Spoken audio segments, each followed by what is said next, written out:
5 নম্বর কুফল হচ্ছে পাপের। মানুষ যখন পাপ করতেই থাকে তখন অন্তর পাথরের মতো ধীরে ধীরে শক্ত হয়ে যায়। অন্তর যখন পাথরের মতো শক্ত হয়ে যায়, পাথর থেকে তো আর পানি বেরোয় না। তবে আল্লাহর সৃষ্টিতে কিছু পাথর আছে, আল্লাহ কোরআনে বলছেন ওখান থেকেও পাথর থেকেও পানি বেরোয়। হ্যাঁ, কিছু কিছু পাহাড় আছে, হ্যাঁ, সেগুলোতে কি হয়, লামা ইয়াতাফাজ্জারু মিনহুল আনহার। কিছু কিছু পাথর, এমন পাথর আছে যেগুলো থেকে নহর, নদী নালা প্রবাহিত হয়েছে।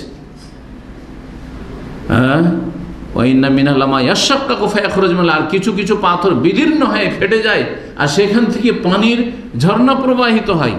ওয়াইন্না মিনাল লামা ইয়াহবিতু মিন খাশিয়াতিল্লাহ, আর কিছু কিছু পাথর আছে যেগুলি খসে পড়ে আল্লাহর ভয়। পাথরের মতো আল্লাহর ভয় আছে, পাথর থেকে পানি বেরোয়। কিন্তু মানুষের অন্তর যখন পাথরের মতো শক্ত হয়ে যায় তখন চোখ শুকিয়ে যায়, অশ্রু প্রবাহিত হয় না, মন নরম হয় না।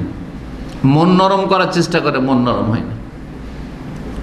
অন্তরকে এগিয়ে নেওয়ার চেষ্টা করে, হয়তো তিরস্কার করি যখন বালা মুসিবত আসে, স্ত্রী মরেছে, স্বামী মরেছে, ছেলে মেয়ে মরেছে, বাপ মা মরেছে, বা কিছু হয়েছে, বড় ধরনের বিপদ আপদ হয়েছে, দুর্ঘটনা হয়েছে, তখন অন্তরকে নরম করার চেষ্টা করে, কিন্তু নরম হয় না, আল্লাহর দিকে ফিরে আসে না। আল্লাহ অন্তরে এমনভাবে মোহর লাগিয়ে দেন, তখন চোখ শুকিয়ে যায়, অন্তর শক্ত হয়ে যায় আর চক্ষু শুকিয়ে যায়। সূরা মুতাফফিফিন আয়াত নম্বর 14 আল্লাহ ইরশাদ করেছেন, কাল্লা বাল রানা আলা কুলুবিহিম, শোনো, রানা আলা কুলুবিহিম, যারা পাপিষ্ঠ তাদের অন্তরে জং মরিচা লেগে গিয়েছে।